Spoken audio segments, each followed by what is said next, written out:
Let me talk about the story The Bear and the Fox as a father of children. I mean, what is in this fable that to me is so important to bring out? Well, of course, the first thing we realize in the fable, it's about life. It's about life, and of course, the cycle of life is such that it's impossible to talk about life without talking about death. And what happens when you die? I mean, everyone asks those questions throughout life, and here comes this concept of heaven, and what is heaven, and how do you get to heaven, and what's happening in heaven? You know, basically the story tells you that heaven is there when you believe in it, and believing that is your choice, that is your decision. So the story allows us to introduce the cycles of life, and that means it also discusses death.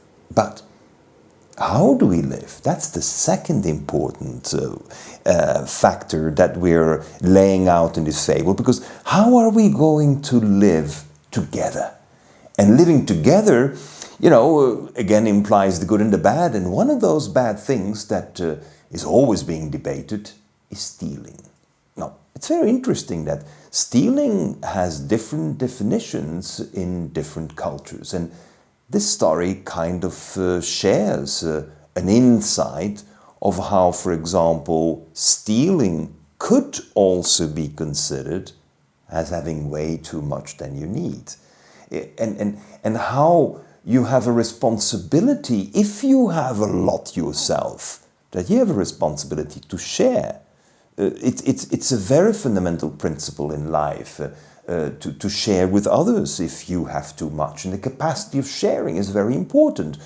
But then you have the bear who doesn't want to share because he's ready for getting through the winter.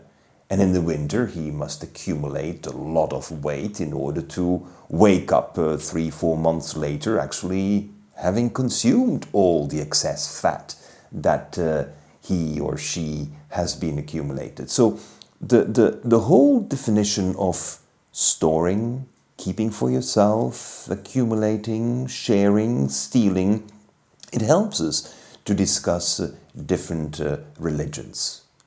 But third in the fable, a very strong underlying question is about how much is enough?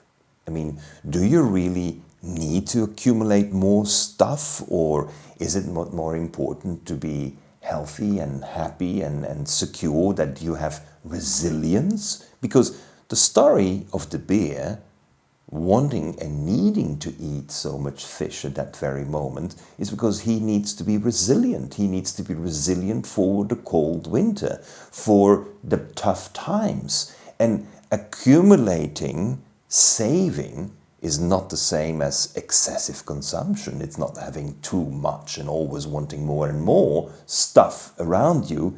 It is resilience. So the third part of this fable, what I try to bring to my children, is what is the difference between saving and securing you have the resilience that when bad times hit, you are ready for the bad times because you have reserves, versus accumulating and accumulating and consuming and always having more. Because, as we will have seen in the fable, for some, this is also stealing.